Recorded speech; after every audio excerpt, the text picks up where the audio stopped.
ఒకవేళ ఆవిడ దగ్గర ఇరికిచ్చారనుకో ఆవిడ తెలియకుండా పెట్టుంటారు కదా, సరే చెక్ చేసుకోండి సార్ అంటారు. ఓపెన్ చేస్తారు, ఏంటమ్మా డ్రగ్స్ ప్యాకెట్స్ ఉన్నాయి అని చెప్పి పోలీసులు లోపలేస్తే అది ఇరికించడం. ఓకే, ఇప్పుడు ఈ వీడియో చూడండి, మీరు మర్చిపోతే మళ్ళీ చూపిస్తాను నేను. ఏంటి సార్ ఇది రైల్వే స్టేషన్ దగ్గరకు వచ్చి నేను ఎక్కడి నుంచి వస్తున్నాను సార్, మీకు రైట్ లేదు పోలీస్ అయినా సరే. సార్ ప్లీజ్ ఒక నాకు హెల్ప్ చేయండి sir please. I'm not coming, no I'm not coming Sir, I am not coming anywhere. I am not coming anywhere. Madam, please, I am not coming anywhere. నా parents మా ఇంట్లో వాళ్ళు వచ్చాక రాను, మా ఇంట్లో వాళ్ళని రానివ్వండి. ఏంటి రాను నేను. మేడం ప్లీజ్ ఒక నిమిషం ఆగండి, ప్లీజ్ ఒక నిమిషం ఆగండి. మా ఇంట్లో వాళ్ళు రావాలి మీరు మా ఇంట్లో వాళ్ళు రావాలి. మీరు ఎందుకు ఇట్లా? ఎక్స్క్యూజ్ మీ ప్లీజ్ ఒక నిమిషం ఆగండి, నాకు పెట్టండి. ఒక నిమిషం ఆగండి, మీరు అసలు ఎవరో నాకు తెలీదు. వద్దు, నాకు రాను నేను, వద్దు నాకు. సార్ ఎందుకు అరుస్తున్నారు? ఆడపిల్ల కాబట్టి ఆ మాత్రం మగవాళ్ళు అయితే 4 పీకి తీసుకెళ్ళేవాడు. మీరు అనుకున్న ఆడపిల్ల అంటున్నారు చూసారా, అక్కడ ఆడపిల్లకి ఇచ్చిన గౌరవం అది. అండ్ ఆవిడ నిజంగా రెడ్ హ్యాండెడ్గా దొరికిందా లేకపోతే ఎవరైనా పట్టించారా కదా? సో మళ్ళీ ఆవిడని ప్రత్యేకంగా పట్టించాలి. మీ మస్తాన్ కాన్వర్జేషన్ కూడా గమనించండి. వాళ్ళు గత కొన్నాళ్ళుగా కూర్చున్నారు. మేబీ ఆ విలేకరు ఎవరైనా దొరికిపోతారనే ఏమన్నా భయంగా ఉందేమో, ఎవరికి నాకు తెలీదు. బట్ పట్టిస్తే వాట్ ఎవర్. సో వాళ్ళు అందరూ కూర్చొని అక్కడ డ్రగ్స్ చేస్తున్నారు అని మస్తాన్ సార్ చెప్పాడు. ఈసారి చేస్తున్నప్పుడు చెప్పు, మనం పోలీసులకు పట్టిద్దాం అన్నా. నా జేబులో ఏమైనా పోలీసులు ఉంటారా? వాడు ఇన్ఫర్మేషన్ ఇస్తే నేను తీసుకుందామని చెప్పి అన్నాను.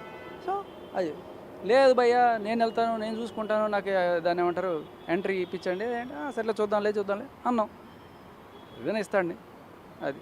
సో ఫైనల్గా అతను యాక్చువల్గా వెళ్ళి డైరెక్ట్గా ఏం పట్టుబడలేదట. వెళ్ళి 2 రోజులు ఏదో ఉన్నట్ట నాకు వాళ్ళ సైడ్ వాళ్ళు చెప్తున్నారు. సరే, వాళ్ళ వర్షన్ వాళ్ళకుంటాయి. అండ్ ఇంకోటి ఏంటంటే మస్తాన్ సాయి నేనేదో దేవుడు వాడు ఇంకోటో ఏదని, వీళ్ళందరూ కూడా ఏంటంటే లావణ్య ఇప్పుడు మస్తాన్ సాయికి అగ్నెస్ట్గా అయితే ఎలా అయితే ఎవిడెన్స్లు ఏవో ఉన్నాయని చెప్పిస్తుందో, అలాగే మస్తాన్ సాయి కూడా లావణ్యకి అగ్నెస్ట్గా ఎవిడెన్స్లు ఇస్తారు. ఓకే, అలాగే ప్రభాకర్ రెడ్డి అనురాధ ప్రభాకర్ రెడ్డికి. అండ్ సరే, చింటూ విషయంలో జరగదు, ఎందుకంటే వాళ్ళ ఆవిడే కాబట్టి వాళ్ళిద్దరు. సో ఈ 3 పేర్స్ ఇలా, ఇంకా 6 పేర్లు ఉన్నాయి. మీకు ఓపిక ఉంటే రీసెర్చ్ చేయగలిగితే చేయండి. సో ప్రస్తుతానికైతే వీళ్ళు కొట్టుకుంటూ వాళ్ళ మీద ఒకళ్ళు కేసు పెట్టుకుంటున్నారు. ఒకళ్ళు కేసు పెట్టుకున్నప్పుడు ఏమవుతుంది, తప్పించుకోవడానికి నేను చాలా పతివ్రతనండి, వీడే నాకు అలవాటు చేశాడండి అని చెప్పి అనుకుంటారు. కానీ ఈవిడే డ్రగ్స్ ఇస్తున్నట్టుగా కూడా సాక్ష్యాలు ఉన్నాయి. ఈవిడ ప్రీతికి డ్రగ్స్ ఇచ్చింది అన్న విషయం మీకు తెలుసు కదా. అది కేసు పెట్టింది. కేసు పోలీసులు కూడా తీసుకోవాలి. అమ్మాయిలు పెడితే టక్కుమని తీసుకుంటారు, లావణ్య వెళ్తే టక్కుమని తీసుకుంటారు. మరి అమ్మాయి పెడితే ఎందుకు తీసుకోవాలా? ఎస్, అదిగో ఆవిడ తీసి మరీ చూపిస్తాను డ్రగ్ ప్యాకెట్, ఆ చేతిలో సిగరెట్, అది ఉంది, అదిగో సాక్ష్యం. అది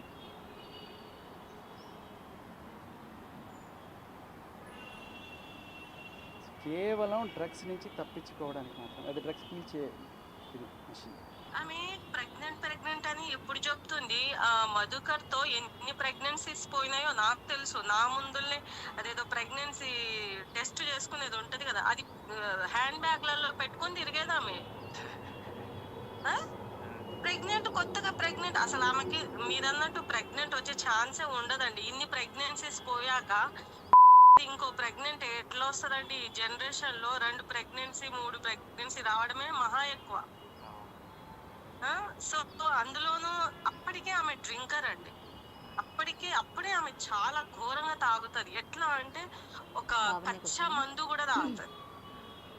అట్లా అన్నమాట. ఒకసారి 2011లో ఈయన శ్రీనివాస్ సాయి అని అతను మీకు ఐడియా ఉంటాడు, చాలా మూవీస్ లో యాక్ట్ చేస్తాడు, ఇది సైడ్ క్యారెక్టర్స్ చేస్తాడు, చిన్న మూవీస్ లో హీరో కూడా ఉంటాడు. ఆ అబ్బాయితో మా ఇంటికి వచ్చింది. ఆ అబ్బాయితో 1 year రిలేషన్ లో ఉంది మధుకర్ తర్వాత. మధుకర్తో ఎప్పటిదాకా చెప్పండి? 2009 to 2010, మాక్సిమం 2010-11 వరకు ఉండొచ్చు. ఇంటర్ అయిపోయిందా? ఇంటర్ అయిపోయింది అప్పటికి. ఆమెకి ఇంటర్ అయిపోయింది. హెయిర్ హోస్టెస్ ఏదో కోర్స్ కనేసి వాళ్ళ అమ్మ వాళ్ళ దగ్గర అప్పట్లోనే డబ్బులు చాలా లక్షలు, 4-5 లక్షల వరకు తీసుకుందండి. నాకు తెలిసిందే మీకు చెప్తున్నా నేను. అక్కడ ఉన్నప్పుడే ఇస్నాపూర్ లో ఒక పొలిటీషియన్ ఎవరినో సెటిల్మెంట్ పిలిచారని విన్నాను. మీకు ఏమైనా ఐడియా ఉందా? అది నాకు తెలియదు. పొలిటీషియన్ గురించి ఇప్పుడు నేను సోషల్ మీడియాలో వింటున్నా. ఆమె చేస్తుందండి, అందులో డౌట్ ఏం లేదు, ఉంటది. ఎందుకంటే ఆమె ఎట్లా అంటే కుర్రాలని కనుసైగతో పడేస్తుంది ఆమె. మరి కుర్రాళ్ళు కూడా ఎందుకు సొల్లు కార్చుకుంటారో నాకు తెలియదు. కొంచెం ఎర్రగా బుర్రగా ఉంటది అందువల్లనో. ఇంకోటి, ఇంత యుద్ధం జరుగుతున్నా ఆమె సోకులు రవ్వంతా కూడా తగ్గుతుందా అండి? లైవ్ లో ఎట్లా వస్తుంది ఆమె? ఇప్పుడు ఏముంది, అదే అంటున్నా. అప్పుడు ఎప్పుడో చిన్నప్పుడు ఉంటుందేమో, ఇప్పుడు ఏముంది ఆ మొహం చూస్తే ఎంత అసహ్యంగా ఉంది. ఇప్పుడు ఏం లేదు, డొల్లాని మొత్తం గుంజుకుపోయింది. ముసలిదే 30+ అండి. ఏముంటది 30+? 33. నా ఏజే. నాది కూడా 92 అండి. నాది డేట్ ఆఫ్ బర్త్. మేము ఒక్కటే క్లాస్మేట్. నేను ఇంటర్, తను ఇంటర్ అప్పుడు పరిచయం. ఆమె ఇంటర్ అయిపోయి బజారు మాట, బజారు మనిషి అంత అర్థమైపోయింది. నిజంగా అసలు నాకు అర్థం కాదు. ఈమె ఎట్లాగైనా సావని వేరే వాళ్ళ లైఫ్ ఎందుకు స్పాయిల్ చేస్తుంది? వీళ్ళయ్య కిరాణా షాప్ వాడు, వీళ్ళయ్య ఈమె దగ్గర ఇన్ని 70 లక్షల వేడికల్లో వస్తుందండి. నాకు అర్థం కాదు. 70 లక్షలు వచ్చిందంటే వాడు ఇచ్చిన డబ్బులే ఉంటది. అటు సైడ్ ఎవరుండే శేఖర్ గారు? ఆవిడ 2009 ఫ్రెండ్. బ్రీజర్ చేపించింది. నాకు జస్ట్ అది ఒక్కసారి. ఎట్లా బలవంతంగా ఏం కాదు తాగు ఫాస్ట్ చేయించింది. ఇప్పుడు బలవంతంగా డ్రగ్స్ అలవాటు చేస్తుంది అమ్మాయిలు. బ్రీజర్ చేపించింది. నాకు జస్ట్ అది ఒక్కసారి.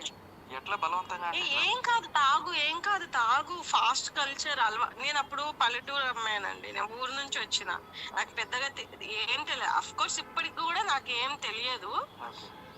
ఏదో నేను ఫ్యామిలీ రక్షణలో ఫ్యామిలీతో ఇట్లా నేను పెరిగి ఇట్లా ఒక పెళ్లి చేసుకొని ఒక పద్ధతిగా ఉన్నాం మేము. నాకు 2 పిల్లలు, నా హస్బెండ్ సాఫ్ట్వేర్ ఎంప్లాయీ, మంచి పొజిషన్లో ఉన్నాం మేము.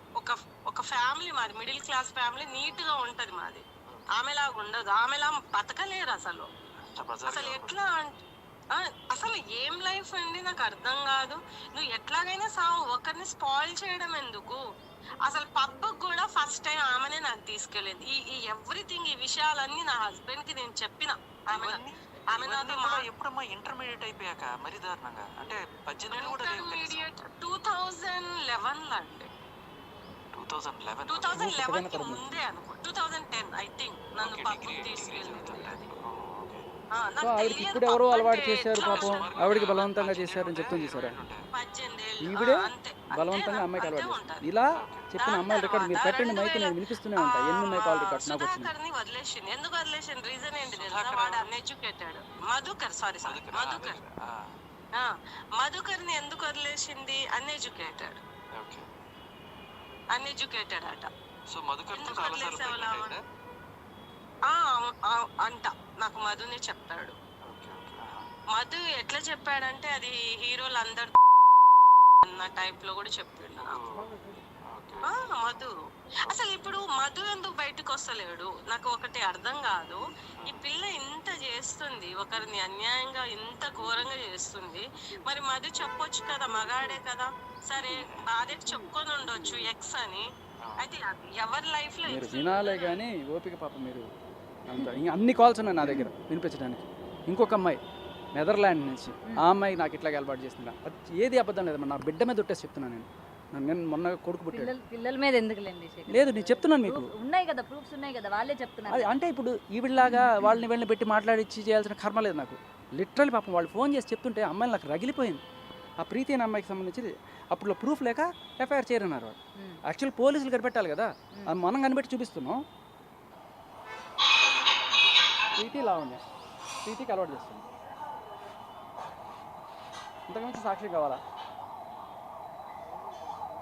ఎన్ని వీడియోస్ ఉన్నాయి, డ్రగ్స్ వీడియోస్. సో ఇవన్నీ బయట పెడుతున్నాడు. బేసికలీ ఆ హార్డ్ డిస్క్లో ఉన్నవి ఇవి ఎవ్వరూ చూడలేదు. అమ్మాయిలవి, వాళ్ళ భార్యవి, లేకపోతే ఇంకొక అమ్మాయి ఎవరో ఆయన గర్ల్ ఫ్రెండ్వి ఎవరో ఉన్నాడు. ఒకవేళ మీవో లేకపోతే ఇంకొకళ్ళు ఉంటే వాళ్ళు వచ్చి కంప్లైంట్ చేయాలి కదా. నీ ప్రాణానికి వాడి ప్రాణాన్ని నేను అడ్డం వేస్తానన్నా ఏంటి? నీ ప్రాణానికి నేను నా ప్రాణం అడ్డం వేస్తానలే, నీ ప్రాణానికి వాడి ప్రాణాన్ని అడ్డం వేస్తానంటే వాళ్ళకి ఎవరికైనా ప్రాబ్లం అయితే వాళ్ళు వచ్చి కంప్లైంట్ చేస్తారు. వాళ్ళు వచ్చి కంప్లైంట్ చేశారు, కానీ ఎవరి మీద చేశారు? నీ మీద చేశారు. లావణ్య మీద మీరు చూసుకోండి. ఇప్పుడు తీయగలిగితే మీరు వెళ్ళి నార్సింగ్ పిఎస్లో ఆస్ట్రేలియన్ సిటిజన్ ఒక అమ్మాయి వచ్చి లావణ్య మీద ఎఫ్ఐఆర్ పెట్టిందా లేదా? నా బాయ్ ఫ్రెండ్ వీడు మస్తాన్ సాయి, వాడిది నాది ప్రైవేట్ వీడియోస్ తీసుకొని మమ్మల్ని బ్లాక్మెయిల్ చేస్తుంది అని చెప్పి 2023లో, అలాగే 2024లో ఇంకో ఎఫ్ఐఆర్ ఉంది. మీరు తీయండి. ఎవరిని బ్లాక్మెయిల్ చేస్తున్నా అర్థమవుతుంది. మాట చెప్పడం వేరు, పులోమని వేసేయడం వేరు. మీరు చెక్ చేసుకొని వేయండి. ఎవ్వరూ చూడలేదు. పాపం ఆ అమ్మాయి మళ్ళీ ఆ అమ్మాయిని బదనాం చేస్తూనే ఉన్నారు. ఆ అమ్మాయిని పేరుకి ఇక్కడ మీకు లావణ్య మాత్రం అమ్మాయిని